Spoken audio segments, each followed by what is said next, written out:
बिहार के मुजफ्फरपुर में 11 साल की लड़की का क्रूरता से बलात्कार किया गया और चाकुओं से गोद दिया गया।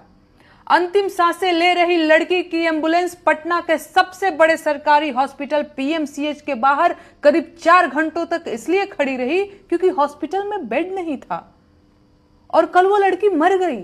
ये है बिहार की हकीकत। और आप लोग मुझसे सवाल पूछते हैं कि सरकार से सवाल मैं क्यों करती हूं। मैं सवाल इसलिए करती हूं क्योंकि जिन्हें सवाल करना चाहिए वो लोग सरकार की चापलूसी और दलाली कर रहे हैं। मैं सवाल इसलिए करती हूं क्योंकि मैं बिहार की इस दशा को नहीं देख सकती और मुझे इसमें सुधार चाहिए। मैं सवाल इसलिए करती हूं क्योंकि मुझे प्रेम है अपने बिहार से, लेकिन मैं मूर्ख नहीं हूं। मैं जानती हूं कि बिहार के लोगों के साथ बहुत बड़ी ठगी हुई है और उन्हें अभी भी ठगा जा रहा है। मैं खुद चाहती हूं कि बिहार के लोग बिहार पर गर्व करें, बिहारी होने पर गर्व करें और पूरा देश बिहार और बिहारियों को सम्मान की नजर से देखे। लेकिन जो सच है वो ये है कि बिहार इस वक्त बहुत बुरी हालत में है और इस बात पर बिल्कुल गर्व नहीं किया जा सकता।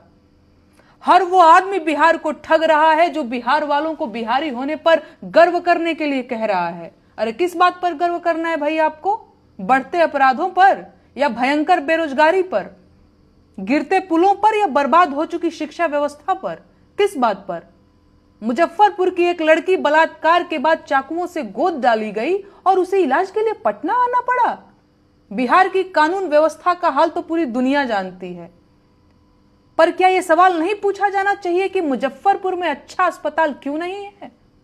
बच्ची का इलाज वही क्यों नहीं हो पाया? कौन पूछेगा यह सवाल?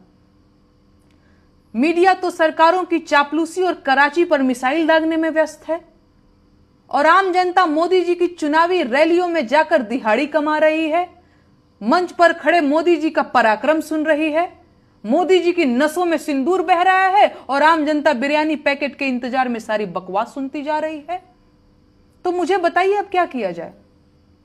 सवाल पूछना छोड़ दिया जाए? सत्ता में बैठे लोग तो यही चाहते हैं, इसीलिए तो एक सवाल पूछने पर एफआईआर करवाते हैं, इसीलिए तो मुझे गालियां देते हैं क्योंकि उनके पास मेरे सवालों का कोई जवाब नहीं है। इसीलिए तो वो सवाल पूछने वाली सारी आवाजों को लालच देकर और डर दिखाकर बंद कराना चाहते हैं।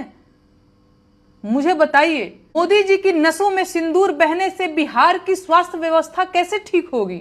क्या मोदी जी की नसों का सिंदूर उस बेटी की जान वापस ला सकता है जिसको बलात्कार करके मार दिया गया? उस बेटी की मौत की जिम्मेदारी सरकार के मत्थे क्यों नहीं मढ़ी जानी चाहिए? उस बेटी की मौत उन सब के सिरों पर मढ़ी जानी चाहिए जो सरकार से अच्छे अस्पतालों की